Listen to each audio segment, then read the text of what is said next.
Hare Krishna, nos encontramos en el marco del Instituto de Estudios Bhaktivedanta dentro del programa Sadhana Online Diario.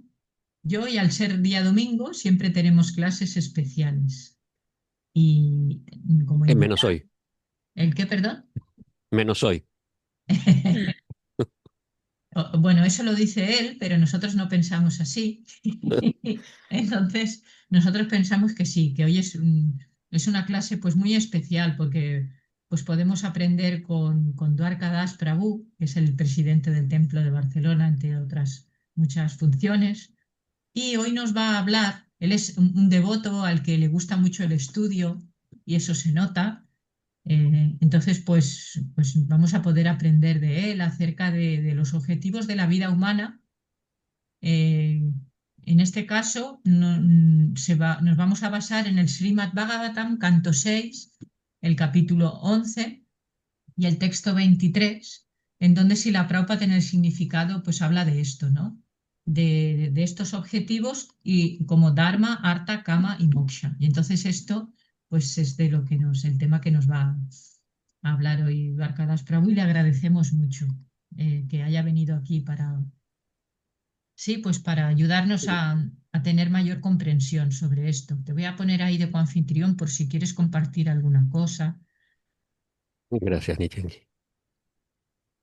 Pues Bueno, adelante Hare ya cuando Krishna, tú quieras. buenos días a todos.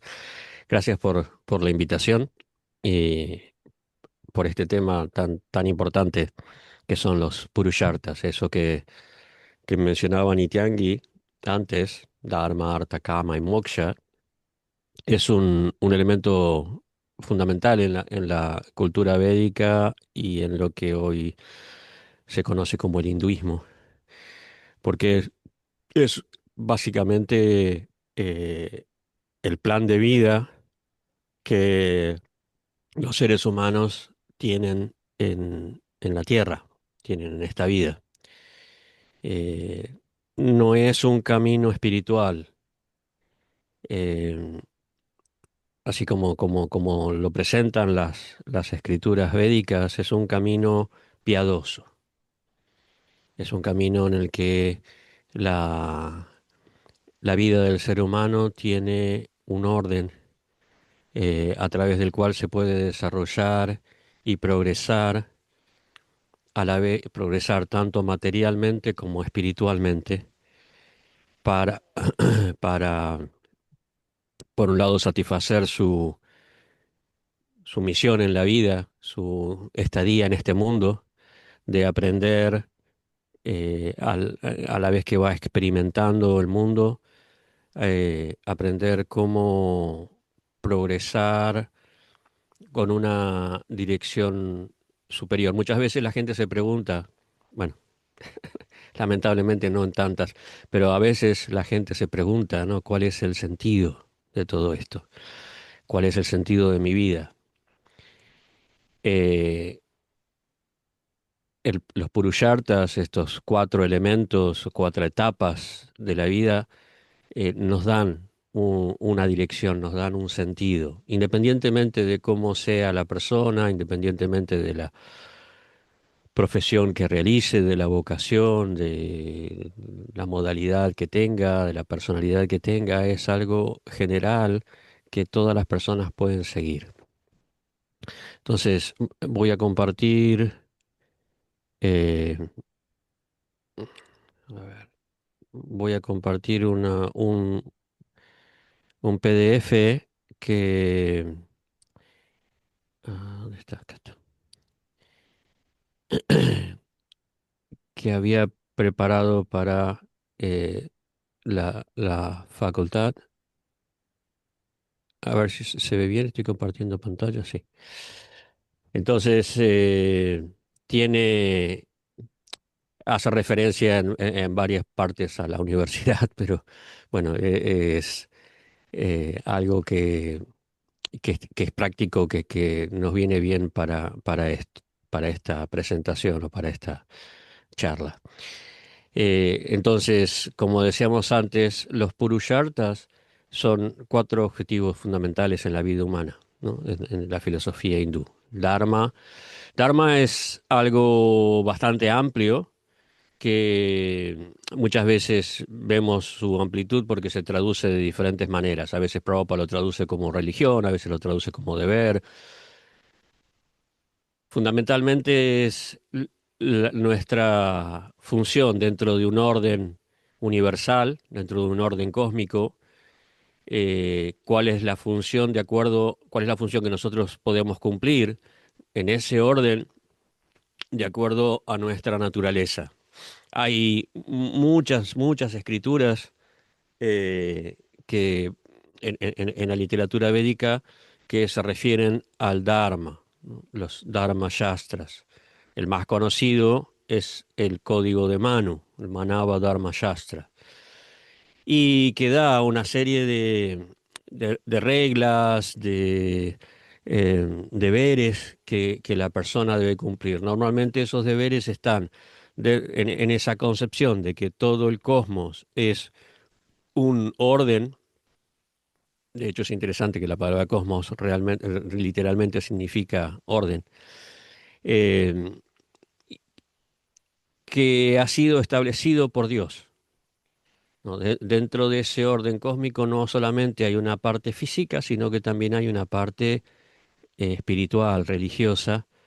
Entonces va más allá de una serie de leyes sociales o físicas, materiales, sino que encajan en una forma de vivir que tiene en cuenta la conexión o la dimensión espiritual del mundo con Dios. Entonces, eh, esto no necesariamente es algo espiritual, ¿no? Porque eh, cuando nosotros hablamos, por ejemplo, de hinduismo en Occidente, en India ya no lo llaman hinduismo, lo llaman Sanatan Dharma, ¿no? Y eso es el Dharma eterno, o sea, la, el camino natural del alma. Pero en este contexto, Dharma se refiere más a cuestiones materiales, ¿no? Cuando nosotros vamos al Bhagavatam, el Bhagavatam nos dice Savai Punsam Paro Dharmo. Paro Dharmo quiere decir el Dharma supremo para el ser humano es el Bhakti.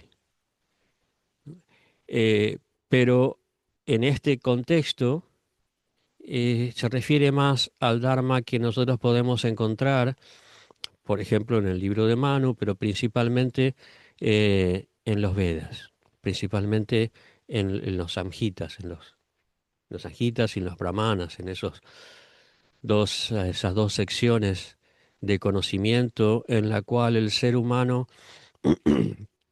aprende cómo relacionarse, cómo cumplir con su deber en el mundo, con su dharma, y para eh, tener una vida material satisfactoria y progresar hacia una meta espiritual. Krishna en el Bhagavad Gita nos va a decir, le va a decir, mejor dicho, y a través de Arjuna a todos nosotros, que en el principio de la creación, dice, yo creé generaciones de hombres y semidioses y les di el yagya. Y les dije que a través de este yagya ustedes podrán cooperar y obtener todo lo que desean en la vida. Eso es al Dharma que se refiere acá y es el Dharma al que se refieren los Vedas. Uy, se me activó el sonido de otra cosa. Y ese es el Dharma que vamos a encontrar en el Rig Veda, en el Atharva Veda, en el Yajur Veda y en el Atharva Veda. Eh, entonces es una actividad que nos lleva a comprender que dentro del universo hay una jerarquía y seres que están en una posición superior, a reconocer la superioridad de los devas y por encima de ellos de Dios, y que nosotros debemos acatar ciertas normas, ciertas reglas para progresar sin crear disturbios, sin crear un desequilibrio en el orden natural de las cosas. O sea, en el mundo nosotros podemos ver que cuando se pierde eso, lo que sucede es un montón de inconvenientes. No solamente guerras o conflictos, sino también el cambio climático, todos los desastres que el ser humano está causando a nivel ecológico en la naturaleza. Entonces, el Dharma es algo que nos hace comprender que la naturaleza, por un lado, es algo que está por encima de nuestro control, que no está simplemente para nuestro servicio, para nuestra satisfacción personal, sino que además nosotros formamos parte de esa naturaleza y que tenemos que actuar en concordancia, tenemos que actuar de acuerdo a esa responsabilidad que nosotros tenemos siendo partes de la naturaleza. Eso es el Dharma, ¿no? No recuerdo exactamente en qué escritura dice Ahara Nidra Vayamaitu cha Samanya Metapa Shubi Samana, que en cuanto a las actividades básicas de todo ser vivo, que es comer, dormir, relacionarse y defenderse, hay igualdad entre los seres humanos y los animales. O sea, si nosotros nos fijamos solamente en esas cuatro actividades básicas, no hay diferencia. Lo que hace la diferencia es el Dharma. Dharme hiteyana digo vishisha. ah, ah, no recuerdo la última línea, y que justamente dice eso, básicamente dice eso, que es el Dharma lo que hace que nosotros no seamos simplemente animales, que actuemos solamente para comer, dormir, es decir, tener un refugio, defendernos, relacionarnos, tener relaciones. eh, Eso lo hacen todos los animales. Si nosotros simplemente lo hacemos de una manera más sofisticada, eso Prabhupada muchas veces lo explicaba, no hay diferencia. O sea, la diferencia entre el ser humano y un caballo o un perro no puede ser simplemente en vez de dormir a la intemperie, dormir en una casa. No puede ser la diferencia en vez de comer un alimento crudo, eh, comer una preparación en un restaurante 3 estrellas o 5 estrellas. Yo no sé si estoy diciendo una locura porque esto de las estrellas no tengo mucha idea, pero, o en un hotel 5 estrellas. Eh, no puede ser esa la diferencia, que nosotros simplemente seamos animales sofisticados. La diferencia del ser humano, de su capacidad para pensar, para decidir, para tomar, para tener libre albedrío, que los animales no tienen el libre albedrío, no puede ser simplemente adaptar una actividad primitiva a un contexto más sofisticado, más evolucionado desde un punto de vista material. Porque en definitiva estás haciendo lo mismo. Entonces, esa no es la diferencia. La diferencia es hacer algo diferente, valga la redundancia, no puede ser hacer lo mismo de una manera distinta, sino hacer algo diferente. Y lo diferente es poder progresar, poder ah, avanzar hacia la meta de la vida. Volvemos al tema con el que empezamos. ¿Cuál es el sentido de mi vida? ¿No? Simplemente comer, dormir, aparearme, defenderme y morir, envejecer y morir, ¿no? Eso es uno de los grandes problemas que tienen las personas hoy en día, y por eso tenemos la filosofía existencialista, que no le encuentra sentido. Entonces, cuál es la función, el rol del ser humano? Entonces, el Dharma es lo que nos da ese rol, ¿no? Es, como dice acá, se traduce como rectitud, como deber o camino correcto.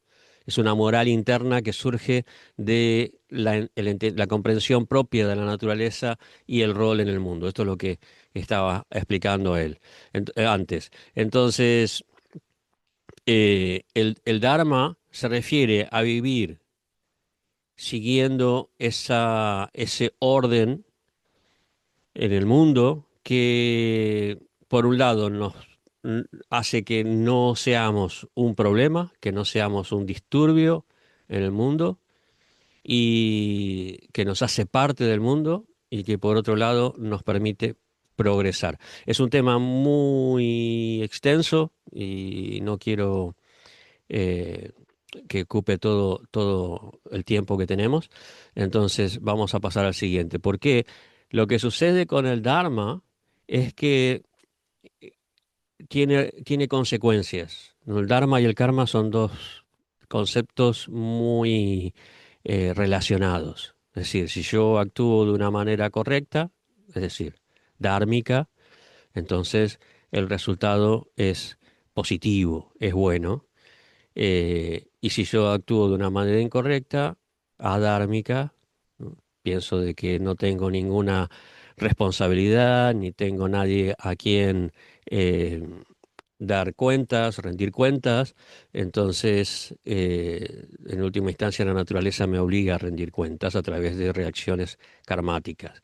Entonces, el Dharma es actuar en la vida con una ética, con una responsabilidad y ven, esto es una aplicación, esto que puse acá es una aplicación práctica en el ámbito académico, pero no es la idea. Pero nos sirve de ejemplo de una forma práctica cómo entendemos el Dharma en la vida. Para un estudiante, por ejemplo, la honestidad académica, ¿no? No copiar, algo muy común, lamentablemente, no plagiar. En los trabajos, en los exámenes o en los trabajos que se les pide, participar en actividades benéficas a la sociedad como voluntarios, servir, ser parte de algo más grande que uno. El respeto, el respeto a mis iguales y a los docentes, el desarrollo de valores, todo esto es esencial en esa etapa de la vida en la que la persona se está preparando para eh, ser independiente o para tener plena capacidad para desenvolverse en su vida.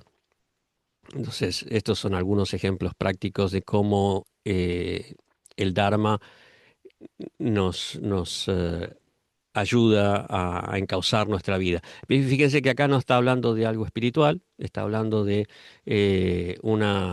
aspectos sociales, aspectos materiales, porque lo interesante de la cultura védica, y lo interesante de lo que Krishna nos da, entre muchas cosas, es que comprende nuestra relación, nuestra capacidad.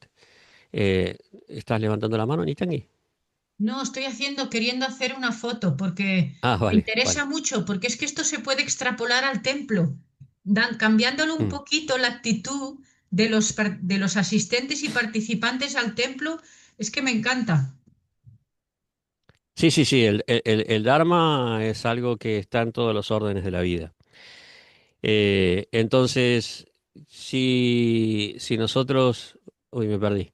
Eh, vale. eh, es lo que nos ayuda para desenvolvernos. Ah, sí.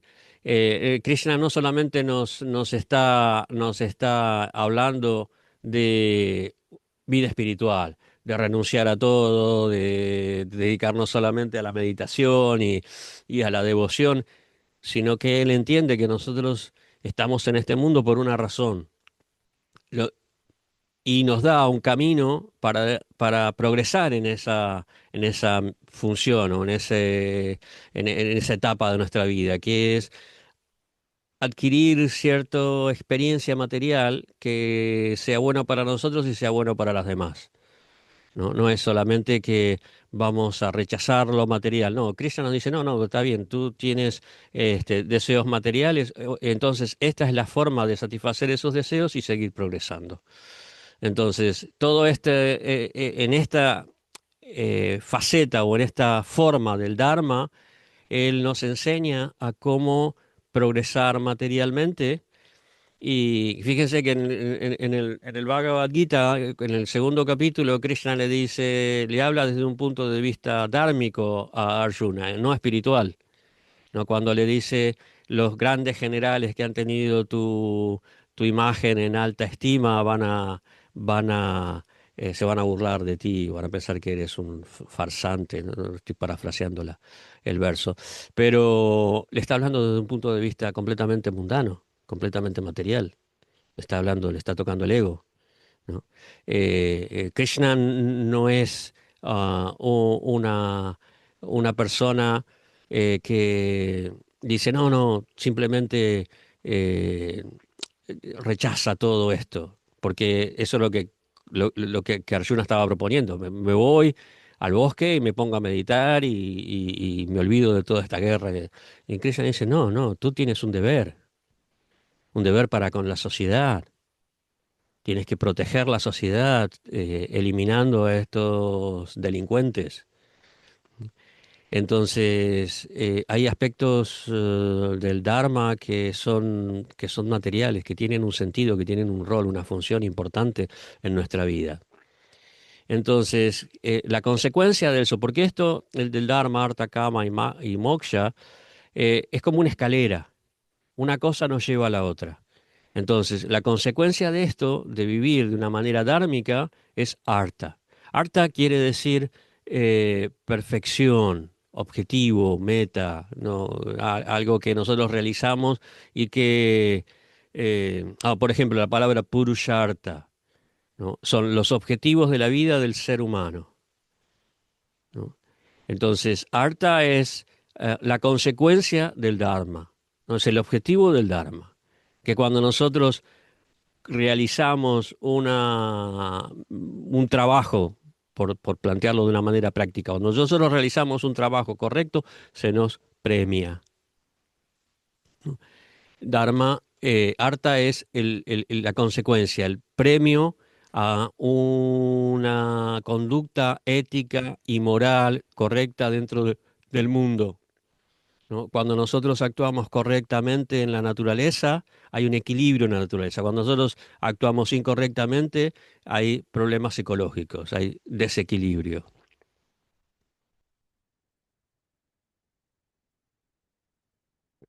Entonces, eh, el arta es a lo que se refiere Krishna cuando dice, yo les di el yagya y les dije que cooperen entre ustedes, porque de esa manera van a ser felices y van a obtener todo lo que deseen en este mundo. Es decir, no es que el ser humano tiene que negarse o rechazar las cosas buenas de la vida, por usar una frase eh, popular, ¿no? Todo lo bueno de la vida, que significa, no sé, lo mismo que yo decía antes, una buena alimentación, una buena casa. No, Krishna no está rechazando eso. Krishna no está diciendo, no, esto es simplemente actividades animales. No, le está diciendo, no, estas son actividades que, que los animales también realizan, pero si lo haces dármicamente, ahí está la diferencia, ¿no? El animal no está pensando que, por ejemplo, en la selva, que la cría de su presa es un ser indefenso y no le debe hacer daño. No, se lo come. El animal no piensa en términos empáticos. No le importa, es su alimento, punto. El ser humano no puede actuar así. El ser humano no puede simplemente decir, no, este es mi alimento, que es como, ¿no? Muchos pensábamos antes de conocer esta conciencia de Krishna, este es mi alimento y no veo que esté para otra cosa, entonces, ¿cuál es el problema de matarlos y comérselos? El problema es que eso trae consecuencias. ¿no? De todo orden. Consecuencias karmáticas, consecuencias ecológicas, consecuencias económicas, sociales, un montón de consecuencias. Entonces, el Dharma nos lleva a vivir de una manera en la que nosotros podemos disfrutar, pero sin crear un disturbio, sin ser algo negativo para la sociedad. Krishna nos está diciendo, no, sean felices, disfruten del mundo, pero háganlo de manera que no eh, creen disturbios, de manera que no arruinen su vida y arruinen la naturaleza y sean un disturbio para los demás. No es que simplemente nosotros vemos algo que queremos y vamos y nos apoderamos de eso. No, la ley nos dice, no, uno se lo tiene que ganar. No podés ir y quitárselo a otro por la fuerza porque te metemos preso. ¿Sí? Eso es lo que dice la ley, pero los gobiernos muchas veces hacen eso, ¿no? Quieren otra tierra, como están haciendo los rusos con Ucrania y muchos otros, ¿no? Porque no me voy a poner a hacer una lista, pero la lista es larga, pero es como actúan algunos gobiernos. Y eso solo crea sufrimiento, crea desorden, crea caos, crea karma. Entonces, Arta es la consecuencia de haber seguido un camino dármico. Es decir, yo puedo disfrutar de una ganancia en la naturaleza material sin incurrir en sufrimiento, ni mío ni de los demás, ¿no?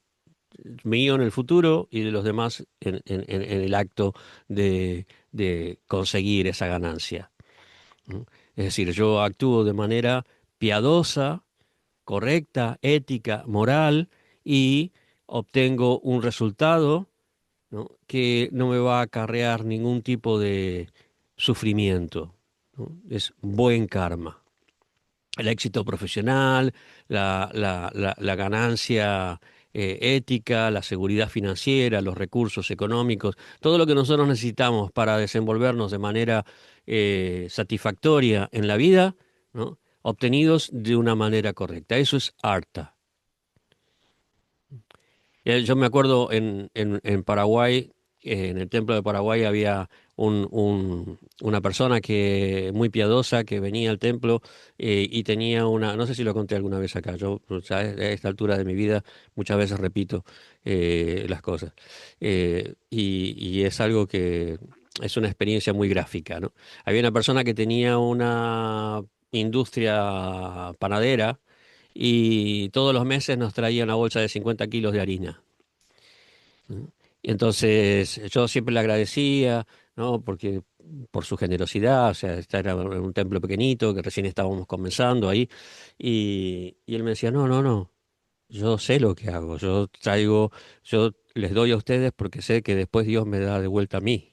Yo tengo, me decía, tengo una fortuna y quiero mantenerla. Entonces, yo tengo que dar para recibir. Una cosa así me decía, pero básicamente la idea era esa, ¿no?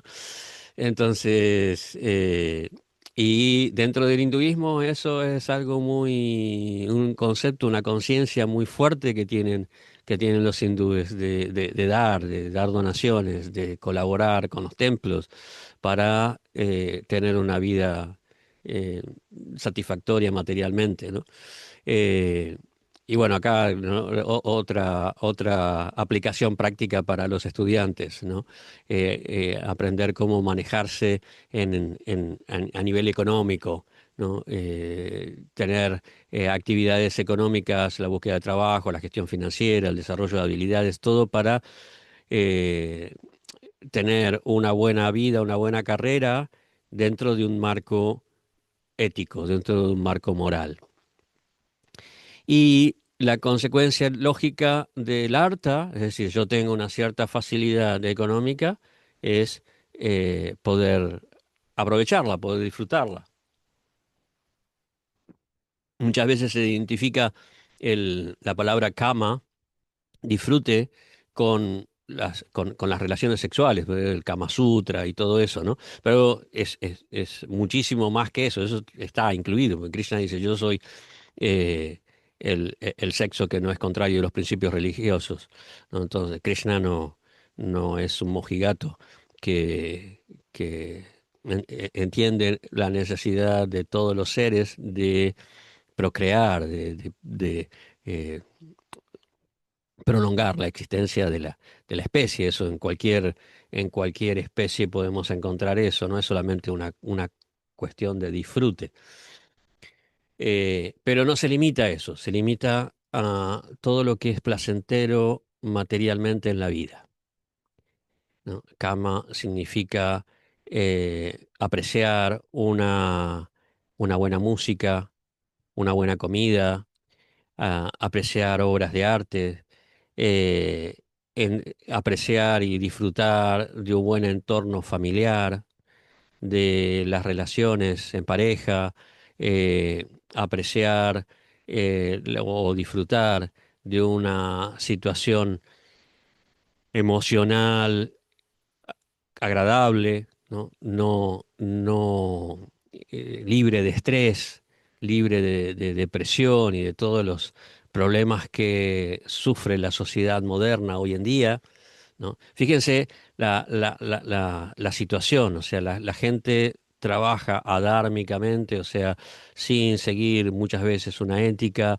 Eso, si bien lleva a conseguir, a veces, no siempre, a veces a conseguir algo, algún tipo de harta, pero que no disfrutan, ¿no? Porque lo tienen en una situación, en un estado mental de estrés, de ansiedad, la ansiedad por conseguirlo, la ansiedad por mantenerlo, la depresión al perderlo. El ser humano vive envuelto en un torbellino, en una vorágine de acciones y consecuencias que no le dan felicidad, que no le dan placer. Necesita, no, aman, vamos, para plantearlo de otra manera, eh, actuar dármicamente significa ejecutar un trabajo en el que nosotros seamos felices, ¿no? Cuando nosotros vemos que en el mundo son muy pocas las personas lo suficientemente afortunadas como para realizar un trabajo que disfruten, que les haga feliz, ¿no? Normalmente lo que nosotros encontramos, bueno, tengo este trabajo, es lo que hay, ¿no? Esa frase en España tan establecida, tan común, es lo que hay, ¿no? Y conformate y resignate, ¿no? Eh, entonces, eso no es la idea de una sociedad dármica. Una sociedad dármica significa que yo me desempeño en una labor en la que es todo mi ser, toda mi conciencia, mi personalidad, mi naturaleza, se siente cómodo haciendo, ¿no? Soy un artista, me dedico al arte. Soy un administrador, me dedico a la administración. Soy un constructor, me dedico a la construcción. Soy un docente, me dedico a la docencia, ¿no? Encajo y soy feliz haciendo eso, ¿no? Eso es actuar dármicamente. Pero hoy en día no encontramos eso. Encontramos que está todo dado vuelta, todo patas para arriba. Entonces no hay una felicidad emocional, necesitamos vacaciones, ¿no? Necesitamos vacaciones para liberarnos de esa ansiedad, de ese estrés, de ese sufrimiento que significa trabajar, ¿no? Y eso es eh, algo que no es lo que está basado en, que no está acorde con este plan de vida que son los purushartas. Entonces, Kama es eso. Kama es disfrutar materialmente de una vida correcta. Y bueno, acá otra vez el ejemplo pero yo ya di muchos ejemplos. Y la consecuencia de esa vida correcta es que la persona al final de su vida está satisfecha, ha vivido correctamente, ha vivido eh, satisfactoriamente, ha cumplido con su misión en este mundo, porque el alma viene a este mundo para experimentar y su experiencia si es satisfactoria, ya está. Es como, ¿no? Probamos algo que nos daba curiosidad y una vez que lo probamos, bueno, ya está. No necesito repetir, ¿no? Cuando uno está comiendo y comió lo suficiente y está satisfecho, simplemente termina la comida, o sea, no es que trata de repetir y repetir y repetir. Si está repitiendo es porque no está satisfecho. Una vez que está satisfecho, naturalmente la sensación, el impulso es parar. Y la vida material satisfactoria nos lleva al punto de que al final de la vida uno no quiere repetir, no quiere volver a nacer, ¿no? Como el título del libro de Prabhupada, ¿no? No quiere volver a nacer. Entonces, busca liberarse. Eso es moksha. Es interesante cuando Vyasa estaba, ¿no? En el primer canto del Srimad Bhagavatam, estaba eh, un poco agobiado, insatisfecho, ¿no? Un poco insatisfecho por su labor, por su trabajo, a pesar de que él había compilado los Vedas y las Upanishad y bueno, todo el trabajo que había hecho, incluso el Vedanta Sutra. Narada se presenta y Vyasa dice, a pesar de todo esto, a pesar de todo el conocimiento que tengo, no estoy satisfecho. Y Narada le dice, eso es porque no, por un lado no has hablado de los pasatiempos de Krishna, de Dios, del Bhakti. Y por otro lado, eh, tú, si bien has dado estos cuatro elementos, Dharma, Artha, Kama y Moksha, la gente solamente se va a atraer por los tres primeros y no le va a prestar atención al cuarto, ¿no? De ahí es donde entra la belleza del Bhakti, ¿no? Que va a traer, porque si no, moksha es algo para viejos, ¿no? Si no, moksha es algo para eh, preocuparse cuando tenemos la muerte en la puerta, ¿no? Cuando nos empieza a llamar, entonces, pues me tengo que preocupar por liberarme, por no volver a nacer. En cambio, el bhakti eh, va más allá de incluso el moksha. La persona se atrae tanto y esa es la diferencia entre los purushartas y el bhakti, ¿no? La persona el bhakti no depende de una etapa de la vida. El bhakti puede ser practicado a lo largo de toda la vida. El bhakti pues, es atractivo independiente de estos cuatro purushartas, ¿no? El camino espiritual no es algo que solamente se presenta al final de la vida. El camino espiritual es algo que nosotros podemos practicar a lo largo de toda la vida, sin ser negligentes con estos cuatro otros, ¿no? O sea, el devoto actúa dármicamente también. El devoto tiene que actuar dármicamente, ¿no? Es como Arjuna. Arjuna era un devoto, ¿no? Pero él tenía que cumplir con su deber. Krishna le dice, tú tienes que cumplir con tu deber, ¿no? Jamás le dice, es más, no solamente le dice, tienes que cumplir con tu deber, le dice, jamás te apegues a no cumplir con tu deber, o sea, no seas negligente, ¿no? Tú tienes derecho a desempeñar tu deber, más no a los frutos de la acción. Nunca te consideres que eres la causa de los resultados de tus actividades y jamás te apegues a no cumplir con tu deber. O sea, el ser un devoto no nos exime de actuar dármicamente. Entonces, esa es la diferencia entre el camino espiritual y estos cuatro etapas de la vida o estas cuatro escalones en la progresión de la sociedad humana, eh, bueno, se dan en diferentes momentos, ¿no? Eh, como uno es una consecuencia del otro, o sea, son progresivos. Viene primero uno, después el otro y por último moksha. Pero para alguien que no es un devoto, para alguien que, digamos, quiere vivir dentro de quiere vivir una vida dentro de una sociedad eh, desarrollada, quiere vivir de una forma satisfactoria, quiere ser feliz y disfrutar de la vida y tener una función y un sentido en su vida, estos cuatro purushartas son perfectos, son el camino ideal para el ser humano. Eh,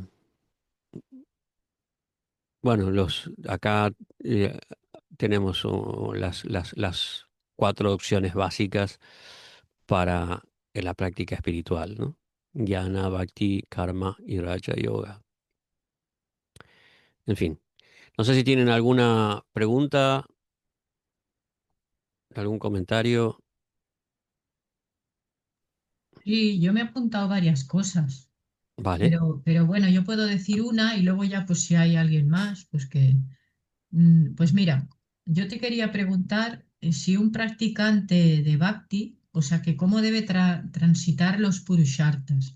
Más que nada, mira, a ver si podías volver a poner aquella diapositiva que yo le echo la foto, que me parece que era al principio, o sea, de las primeras. A ver, aquí, espera. No, la siguiente, a ver, la siguiente, un poquito, aquí, esta. Mira, aquí, por ejemplo, ¿no? O sea, ¿de qué manera? Es que yo estoy como, pues, o sea, viendo así un poquito cómo estamos nosotros dentro de la sociedad de los Vaishnavas en ISKCON, ¿no? Entonces, por ejemplo, me pongo a mirar aquí los pormenores que tienes aquí escritos y me gusta mucho, ¿no? Por ejemplo, honestidad académica. Aquí sería pues que nos interesamos en el estudio del Shastra bueno, sí, que le dedicamos un tiempo, ¿no? Luego, respeto y cooperación. Pues aquí también tendríamos que de una manera tener esta actitud tanto en un templo como, sí, como en general, así como un sentido de comunidad Vaishnava Ujú, integrado en nuestro ser, ¿no? Así de una manera fehaciente, el equilibrio personal también, ¿no? Responsabilidad social, de comunicar esto tan bueno que a nosotros nos han comunicado también, comunicarlo, desarrollo de valores, preocuparnos de ver así, a ver, yo si estoy aprendiendo, por ejemplo, a escuchar o si estoy... sí, así un poquito puliendo, ¿no? Puliendo nuestros anartas y fomentando, pues, por nuestras habilidades y así. Eh, Estamos como bastante verdes en esto. Y entonces, digamos que la pregunta un poquito sería, si, o sea, como que algunas veces nuestro proceso es tan elevado, es el más elevado, como si queremos dar un salto cuántico y pasar de no tener así las cosas mínimas, vamos a decir, así cosas mínimas de una persona civilizada desarrolladas todavía y ya queremos ir a la ujú. plataforma trascendental. O sea, como que, sí, como que pensamos que la modalidad de la bondad es despreciable o algo así, ¿no? Y que si nos podías comentar así un poquito de esto. Sí, nosotros no podemos saltar de estar, si consideramos, por ejemplo, las tres gunas, saltar de tamoguna a sattvaguna. Eso es lo que Prabhupada explicaba. Él nos dio, y no podemos pasar ni de tama ni de rayo a la trascendencia. Primero tenemos que establecernos en sattvaguna. Por eso el proceso que él nos dio, el sadhana, es una práctica sádvica. Es una práctica que nos establece en el Satvaguna. El hecho de levantarnos temprano, darnos una ducha, eh, meditar, cantar japa y tener una dieta ahimsa, tener una dieta sádvica, una dieta que no causa sufrimiento, todo eso es sádvico. ¿sí? Entonces, desde la plataforma sádvica nosotros podemos comprender los temas espirituales. Podemos comprender la relación del alma con Dios, podemos comprender primero que nada que no somos el cuerpo. Tiene que haber una progresión ordenada, no puede haber saltos, porque cuando nosotros tratamos de dar un salto, lo más probable es que nos confundamos. Es lo que muchas veces los devotos llaman sahaja.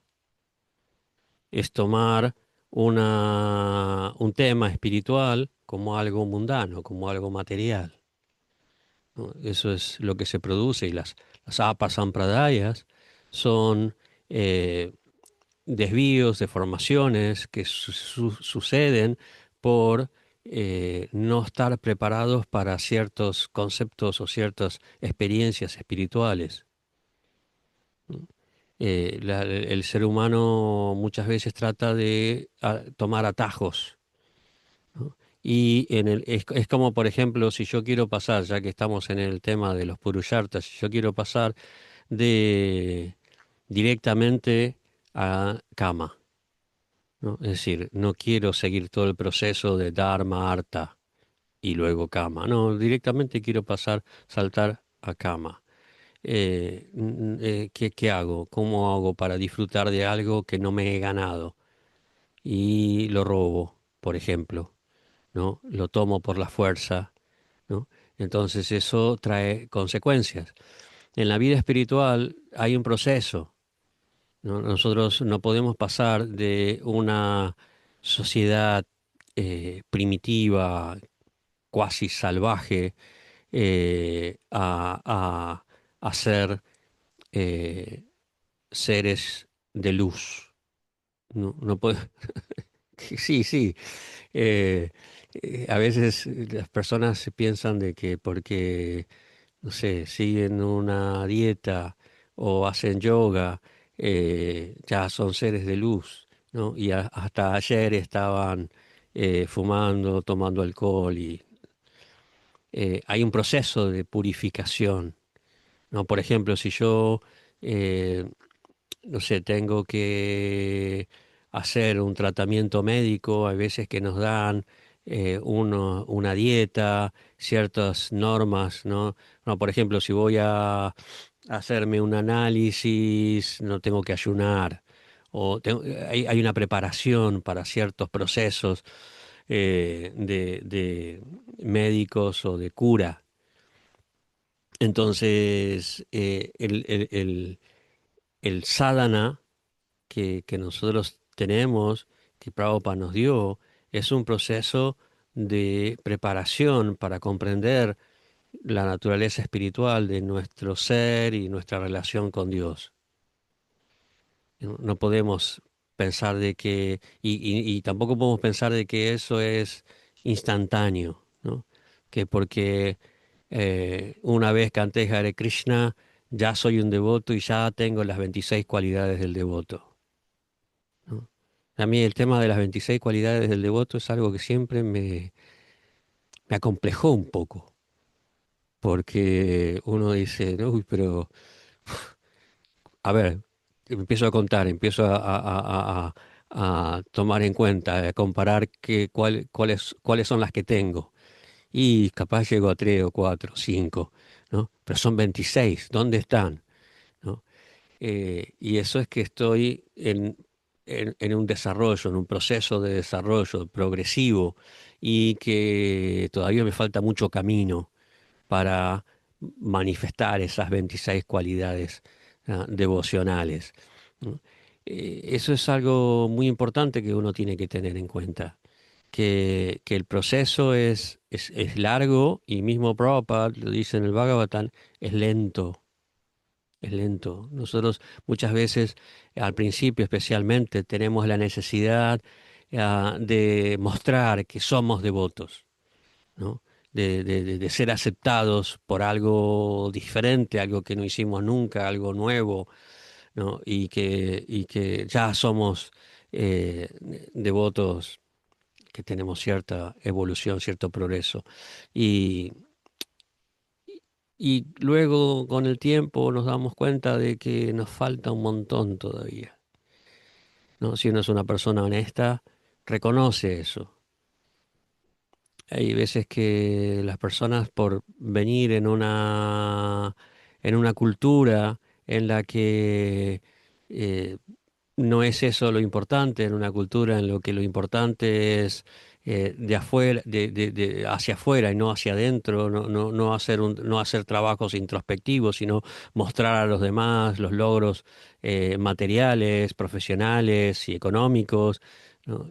Sin importar si fueron bien ganados o si fueron dármicos o si es lo que importa realmente, sino simplemente que los demás digan, oh, qué bien, qué exitoso, qué grande que sos, ¿no?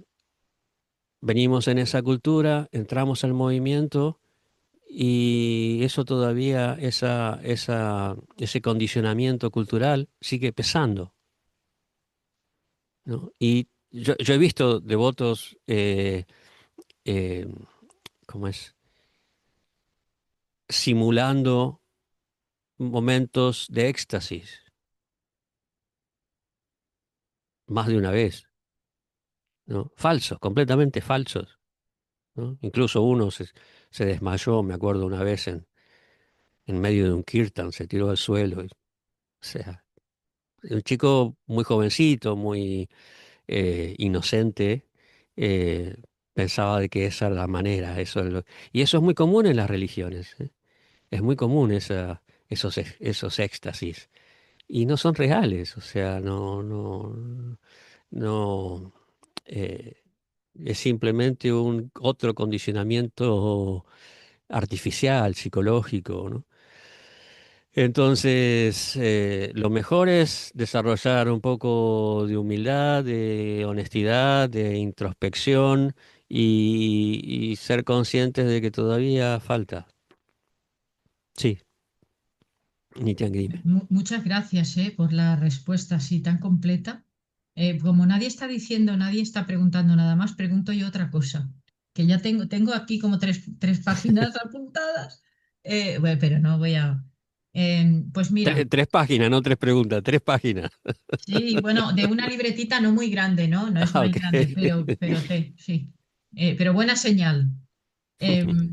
Y bueno, pues mira, tú seguro que conoces, estoy segurísima que sí que conoces a Conteya Prabhu, ¿verdad que sí? El italiano, Cauntea. el Ah, sí, sí, sí, italiano. sí, sí, sí. Bueno, Sí, pues sí, lo él, conocí. él, por ejemplo, menciona acerca del Manu Samhita que si la Prabhupada no hizo prácticamente énfasis en ese Shastra. Y entonces yo te quería preguntar a ti, que también se dice que es muy importante aplicar mm, como, sí, vamos a decir, el conocimiento, aplicarlo de acuerdo a tiempo, lugar y circunstancias. Entonces, claro, como la vida de los manus es tan larguísima, pues si y la Manu Samhita, la verdad que yo no sé si pertenece a este último Manu, al vigente, o si es más antigua. No sé si tú nos puedes decir. Entonces, mm, aún así, aunque fuera de este, también es muy antiguo. Y entonces, claro, si vamos aplicando el principio de aplicar de acuerdo a tiempo, lugar y circunstancias, pues como que la Manu Samhita dice unas cosas como que hoy en día, de acuerdo a los tiempos, mm, se pueden, o sea, utilizar, o sea, es complicado de esa escritura, vamos a dejarlo ahí. Y si nos podías decir, o sea, según este devoto, dice que está escrito, o sea, que digamos, nosotros, si la Prabhupada nos enfatizó en la Bhagavad Gita, el Bhagavatam, Ishopanishad, Upadeshambrita, así, ¿no? Estos libros, pero no. Y entonces, pues que claro, este tipo de escrituras dicen pues unas cosas que, que pertenecen a un tipo de sociedad que ya no tiene nada que ver con el tipo de sociedad que hay ahora. Sí. Y entonces, claro, aquellos que todavía se apoyan en este Shastra, pues primero lo que hacen es identificar a las personas por su cuerpo, ¿no? Y claro, o sea, si uno quiere ser un espiritualista, pues para partir ya tienes que saber que no somos el cuerpo y ya mm, edificar sobre eso, porque si empiezas a hacer como unas diferencias en función del cuerpo y así, pues ya como que los cimientos ya no están. Si podías hablar así un poquito sobre eso. Sí, las escrituras están dadas de acuerdo a lugar y circunstancias, ¿no? De acuerdo a tiempo, lugar y circunstancias.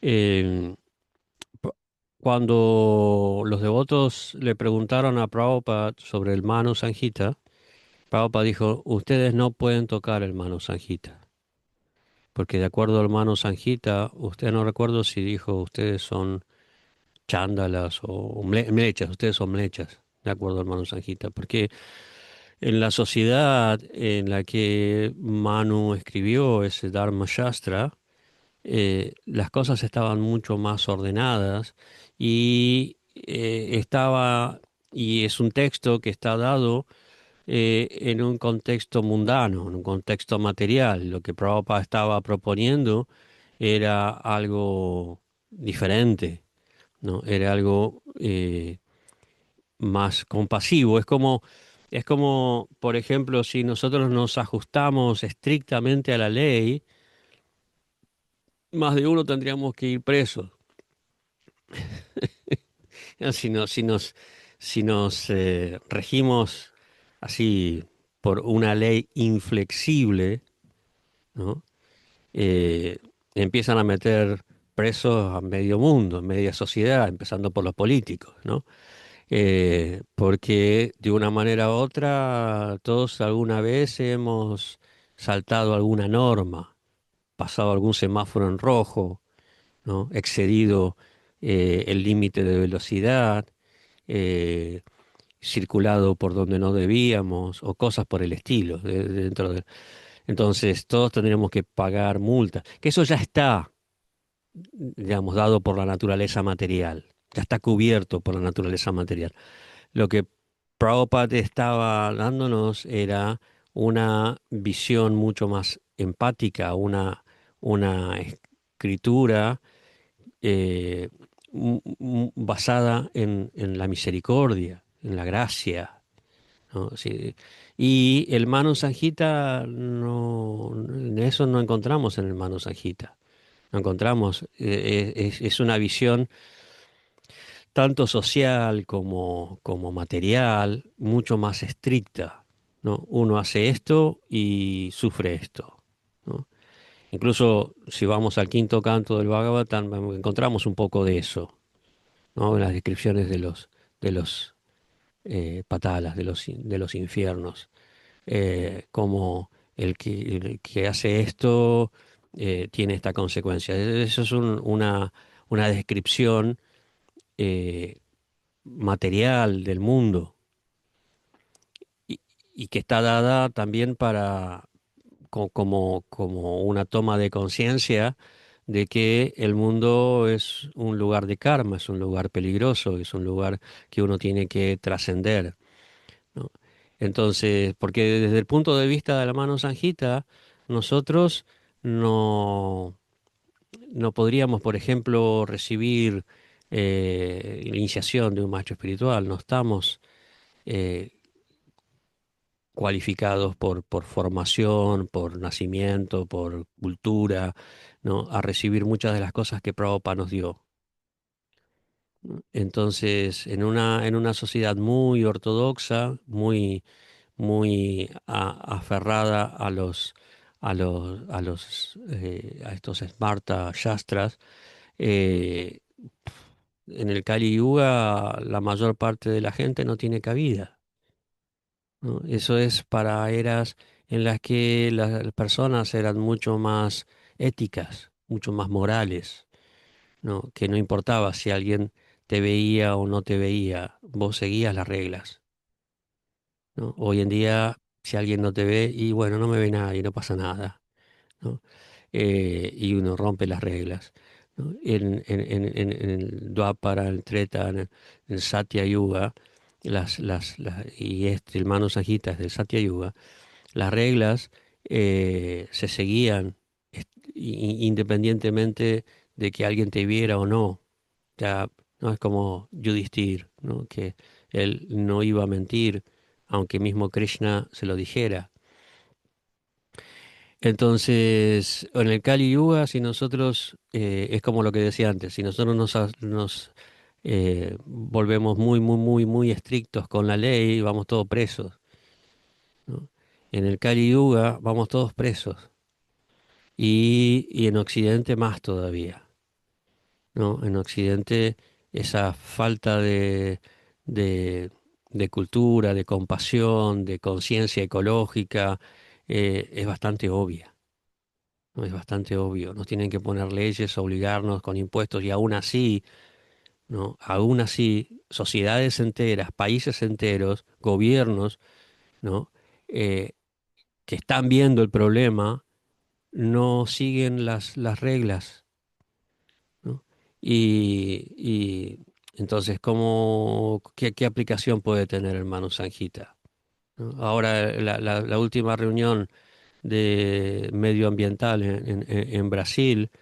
Después de esa reunión empezaron a considerar que para qué nos reunimos, pues, cuál es el sentido de la reunión si nadie va a seguir las reglas, las normas, ¿no? Entonces, eso es en el contexto en el que nosotros estamos. Entonces, el Manu Sanjita no tiene sentido en esta sociedad. Es lo mismo que le planteaba Narada Vyasa, ¿no? Sí, todo esto está bien, Dharma, Artha, Kama, y Moksha, pero el Moksha ninguno se va a preocupar. Mejor desarrollar algo que sea atractivo. Los pasatiempos de Krishna son los más atractivos para que la gente, más allá de sus condicionamientos y sus limitaciones, lo siga en cualquier etapa, en cualquier momento de su vida y en cualquier condición. Ese es el problema con el Mano Sanjita. Prabhupada dijo, no, no, no, ustedes no toquen el Mano Sanjita porque no están dentro de esa cultura. Fundamentalmente es eso, no están dentro de esa cultura. Pero nos dio sí normas, nos dio normas a seguir, ¿no? Nos dio instrucciones de qué es lo que debemos hacer y qué es lo que no debemos hacer, en una forma mucho más compasiva, mucho más amplia, ¿no?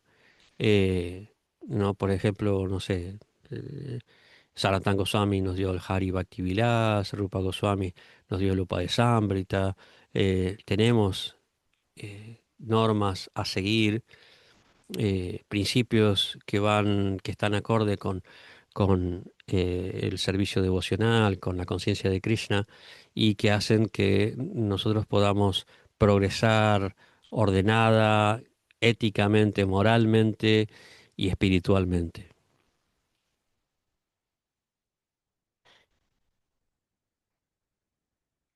Muchas gracias.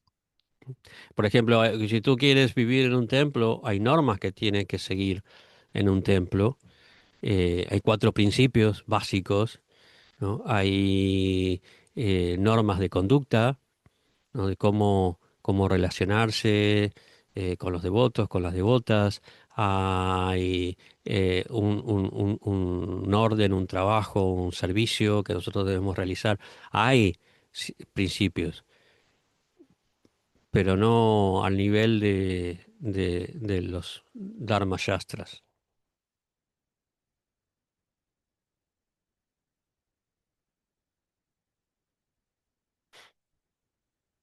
¿Alguna otra pregunta? ¿Comentario? Venga, que hay muchas cosas muy interesantes que podemos aprovechar ahora para preguntarle. Eh, no sé si cambio esto o lo quito, Ah, vale, pues sí, si quieres, deja de compartir si quieres. así los veo mejor. Mira, Maturamani tiene ahí una pregunta. Sí, Bueno, no, a lo mejor no tengo pregunta, pero quería darte las gracias porque verdaderamente a mí personalmente me ha venido muy bien todo lo que has dicho y nada, ahora que lo vaya procesando y que se vaya. Y bueno, y me ha encantado la clase. Muchísimas gracias, Hare gracias a Krishna. ti. Gracias a ti, Maturamani. Lo importante es entender que la conciencia de Krishna es algo muy amplio, que es algo que contempla todos los aspectos de la vida, ¿no? Porque la cultura védica es algo que es, que contempla toda una sociedad, ¿no? Cómo las personas pueden desarrollarse y vivir satisfactoriamente, ser felices, armoniosamente, equilibradamente con la naturaleza. No es simplemente un camino religioso, un camino trascendente, espiritual, ¿no? Hay toda una progresión natural de los elementos en la cultura védica. Daruka Prabhu, ¿tienes una pregunta? Un placer después, Dwarka Prabhu, un placer después de tantos años volverte a ver. Después Gracias. de, Igualmente. es un placer inmenso. Después de que te fuiste de Argentina, te fuiste a Paraguay y ahora te viene y te regocija acá en España. Tal vez ya no te acuerdes, pero bueno, hemos compartido mucho tiempo en Argentina hasta que te fuiste para Paraguay. Santo Valles te quería preguntar justamente por qué, o sea, la conciencia de Krishna le cuesta, le cuesta tanto,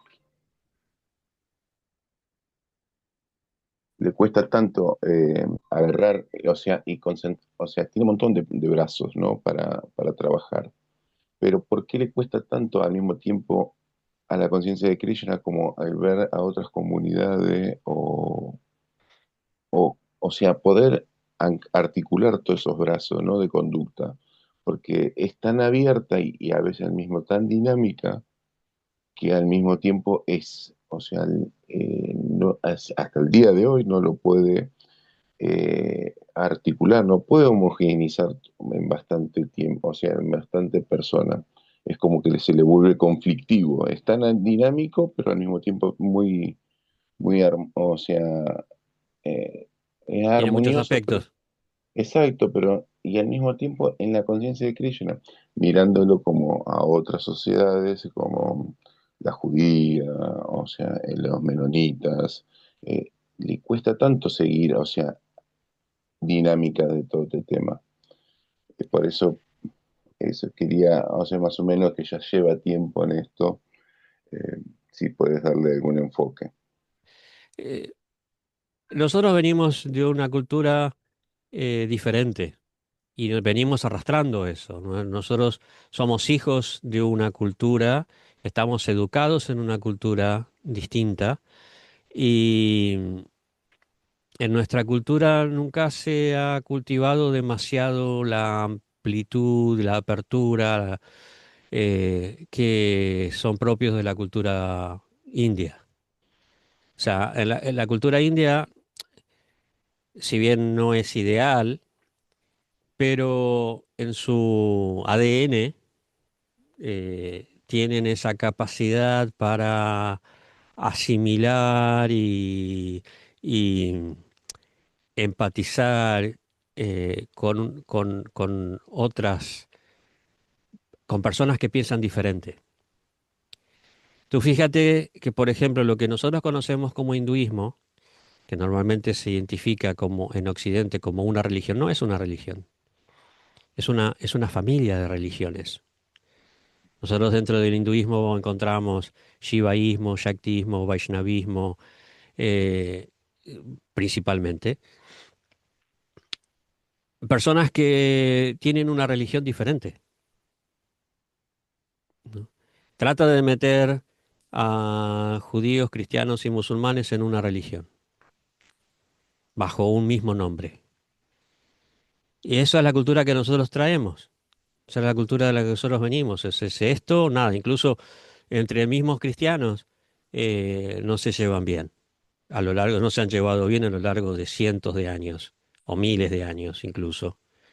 Entonces, esa es nuestra formación. Este es diferente y por lo tanto lo que vemos hoy en día con el tema de la inmigración, ¿no? Este es diferente y por lo tanto no es digno de confianza, ¿no? El otro, ¿no? El otro es distinto, dentro de todo, en la sociedad argentina no hemos tenido tanto ese problema porque somos todos hijos de inmigrantes o nietos de inmigrantes y nos hemos mezclado y, y vemos que muchas veces los problemas con la inmigración que hay en otros países, nosotros no la vivimos, crecimos relacionándonos con comunidades de todo tipo y era lo natural, ¿no? Yo en mi clase tenía compañeros japoneses, rusos, polacos, de sirios, de diferentes partes. Y ese es un buen ejemplo, ¿no? Cómo crecimos en una cultura de la integración étnica sin problemas, ¿sí? Sin embargo, en el aspecto religioso, por lo menos oficialmente, ya no es tan fácil. No me acuerdo, una vez fui al Ministerio de Interior, creo que era en ese momento, para recuperar el nombre ISKCON, porque ISKCON estaba prohibido en Argentina y no éramos Centro Bhaktivedanta. Entonces, para recuperar y bueno, me dijeron que no, que estaba prohibido, que no se podía cambiar eso. Y me aclaró la persona que, que me atendió, me dijo, en Argentina no hay libertad de cultos, hay tolerancia de cultos, ¿no? Entonces, ese fue, por ejemplo, un ejemplo de cómo, eh, no sé si ha cambiado eso, pero en un momento si no eras católico no podías ser presidente, ¿no? Y ya cambió Eso es, eso. ¿eh? Ya cambió. De hecho, el Ya, presidente de ahora o sea, es judío. ok. Que bueno, o sea, mejor que haya cambiado. Eh, pero existía, nosotros crecimos en esa cultura de que lo real, lo correcto es ser cristiano y católico, ¿sí? Entonces, eso no te los quitas de la noche a la mañana. No es que viviste 40 años o 30 años con esa formación y de la noche a la mañana dices, "Ah, somos todos seres religiosos o todas las religiones nos conducen a la trascendencia". Yo me acuerdo cuando di mi examen eh, de licenciatura, la tesis, mi tesis estaba basada en la filosofía del señor Chaitanya. Yo estudié en una universidad católica, pero dentro de la Escuela de Estudios Orientales, o sea, una escuela en la que te enseñaban las religiones más importantes, tanto la parte filosófica, teológica, histórica, literaria, etcétera, de judaísmo, islamismo, confucianismo, taoísmo, hinduismo, etcétera. Y yo elegí como tema el Achintya Veda Veda Tattva. Y uno de los profesores me dijo, bueno, sí, está bien, pero ¿y eso qué nos aporta? ¿Qué nos aporta? Me dice, ¿qué nos aporta como sociedad cristiana y occidental esta filosofía?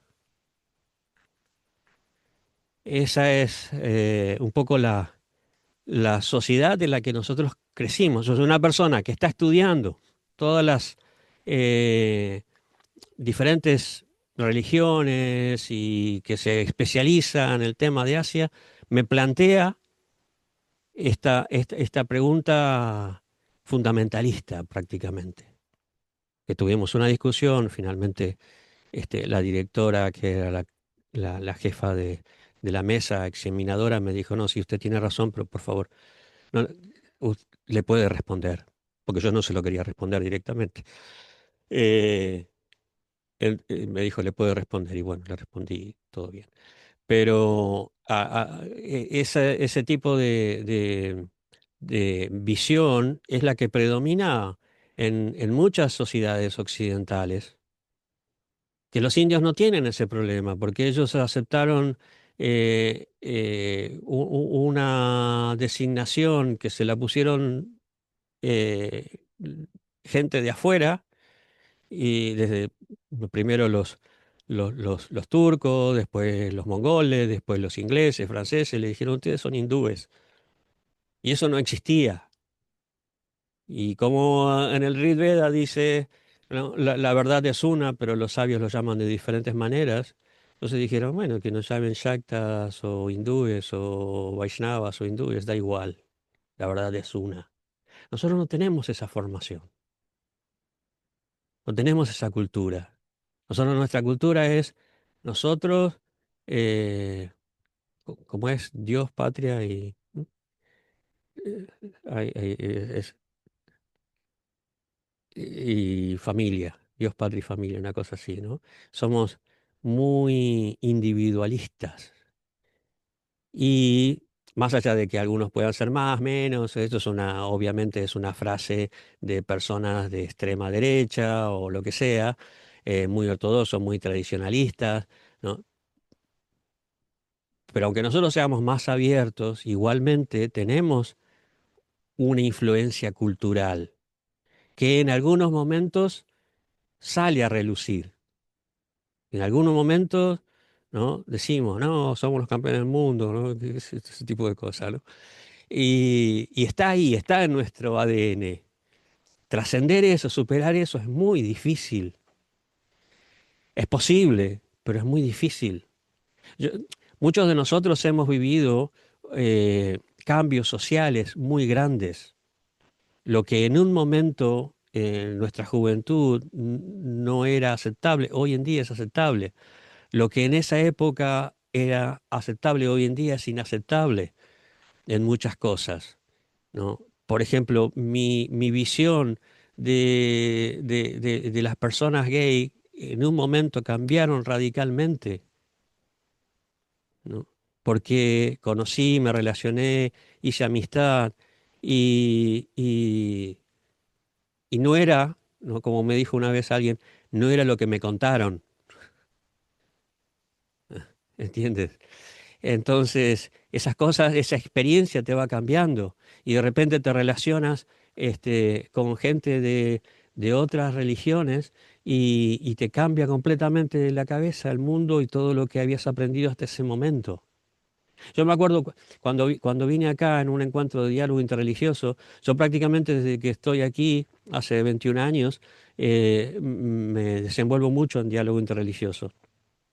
A partir de mi experiencia en la facultad, donde tuve la posibilidad de estudiar estas otras religiones, que yo me sentí completamente enriquecido por por toda esa experiencia diferente. Una vez en un encuentro de diálogo, al principio, cuando recién había estado, había un pastor protestante que nos contaba un poco su experiencia en España. eh, Él era español, de cómo, que ya era una persona mayor, que había vivido durante toda la época de Franco, que solamente había catolicismo y nada más, o sea, todo lo demás estaba mal visto, ¿no? Pero algunas comunidades protestantes eran toleradas, ¿no? Y prácticamente no había. Entonces, una vez en un encuentro vino este pastor y había unas monjas que estaban completamente asombradas de que existiera un pastor protestante. Dice que venían y lo tocaban para ver, ¿no? Cómo era, ¿no? Porque no tenían conciencia ni experiencia de alguien de otra religión. Entonces, la sociedad va cambiando y va aprendiendo. Y nuestro deber es ayudar, por un lado, aprender nosotros y por otro lado, compartir esa experiencia para ayudar a las personas a abrirse más y a entender aspectos más profundos de una religión.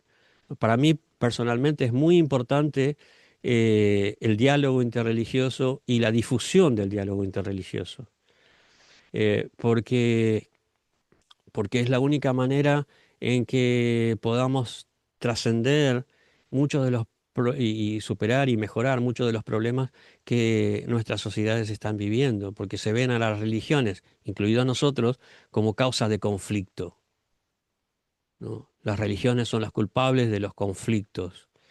Y no es así. Los conflictos son políticos, son económicos, son sociales, no son religiosos. La religión es una excusa, ¿no? No, por ejemplo, todo el conflicto en Israel se identifica al, al judaísmo con las cosas que hace el gobierno de Israel. Y no es un problema judío, es un problema eh, eh, de intereses económicos y políticos, ¿no? De un gobierno sionista que no es representativo del judaísmo, ¿no? Y así han sido, ¿no? Por ejemplo, los condes y la nobleza alemana que adoptó el protestantismo, ¿no?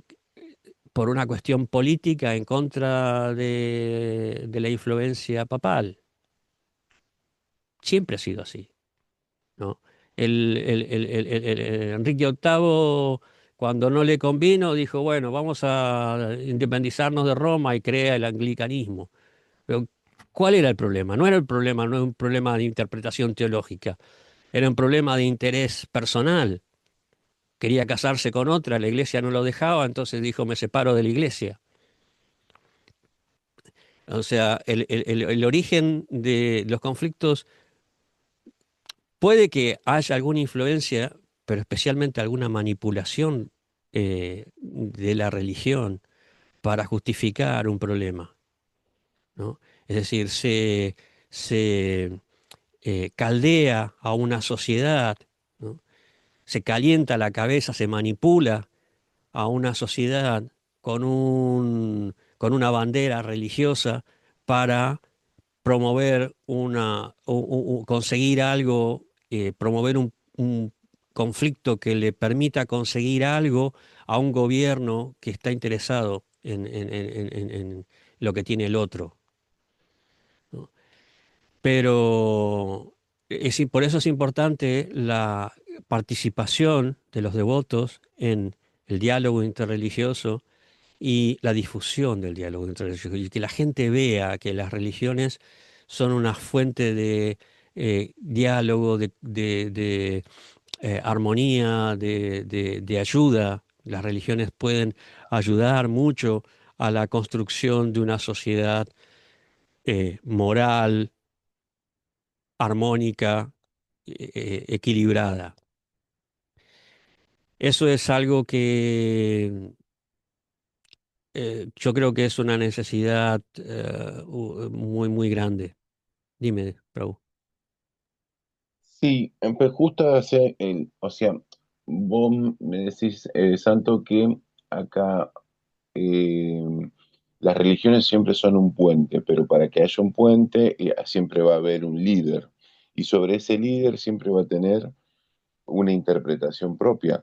Acá todo lo que estamos en la propia, acá reunido, cada uno absorbe, depende su elevación, su purificación, todo, una asimilación de la literatura. Obviamente que lo peor que le puede pasar al ser humano, adaptar esa literatura a la interpretación o al interés personal. Ahora, el problema, yo no creo que no es no son las religiones, sino son los intereses. Pero cuando esto está empujado por o sea, por una necesidad personal, siempre va a haber un conflicto. Por a través, siempre va a ser la excusa, va a ser la religión. Ok, pero eso no lo vamos a poder correr nunca de eje. No, lo que nosotros tenemos que hacer es mostrar la otra faceta, la otra cara, o sea, la cara positiva.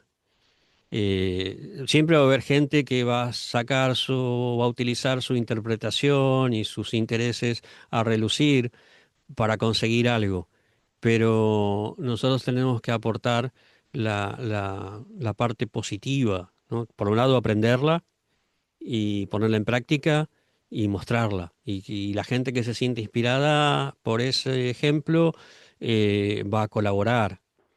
Esa es la idea del diálogo interreligioso. Muchas veces el diálogo interreligioso consiste en conocer al otro, ¿sí? Encontrarse y intercambiar ideas, intercambiar experiencias y conocer al otro. Esa es la primera fase del diálogo interreligioso. La segunda fase es comenzar a colaborar juntos en la construcción de una sociedad más inclusiva, más abierta, más amplia. Eh, yo creo que en esa etapa estamos actualmente, por lo menos aquí en Cataluña, en Barcelona. Ya hay muchos años de interconocimiento, de encontrarnos, hablar, etcétera. Quizás en otros lugares todavía no está tan desarrollado y eso es lo que hay que cultivar, eso es lo que hay que fomentar.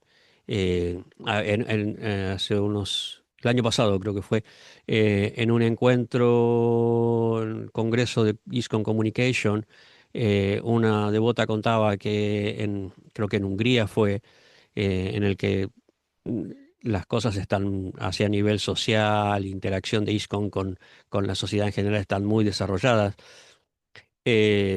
a pesar de que tienen un gobierno bastante aislacionista, restrictivo eh, a pesar de eso, y ella decía que eso comenzó con un devoto que eh, iba a todos los eventos, ¿no? Cada día agarraba el diario y veía qué eventos interreligiosos o no, sociales había, y se presentaba. Y se sentaba y escuchaba.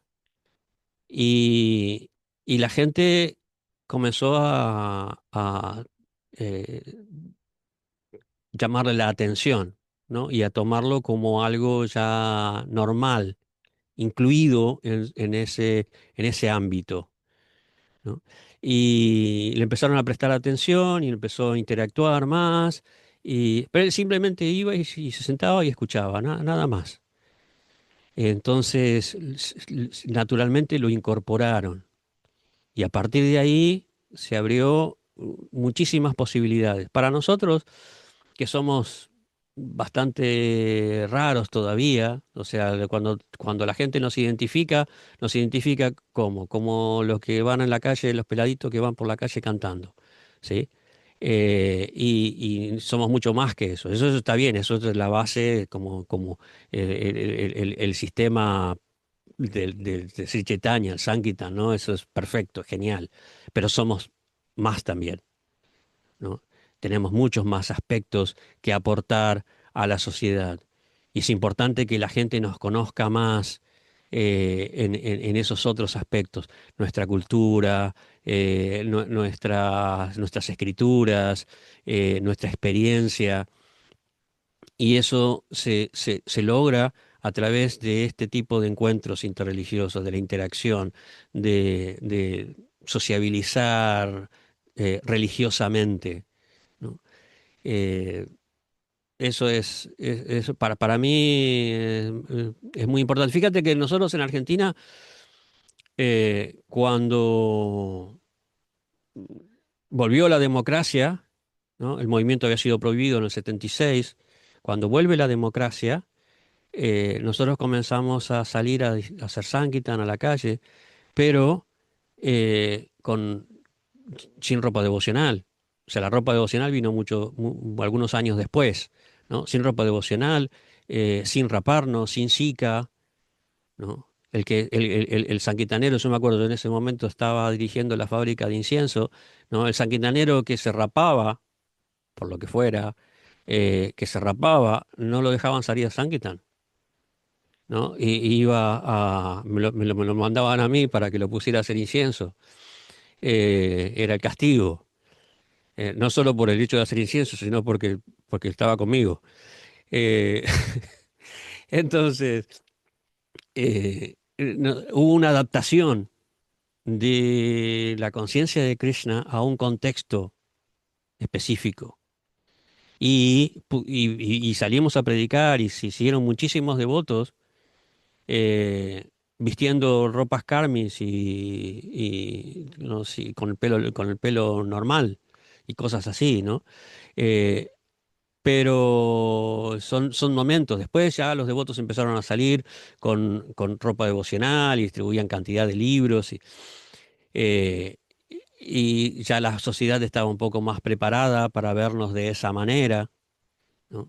Y, pero no somos tan conocidos, si tan conocidos especialmente en las bases de nuestra filosofía y de nuestra tradición.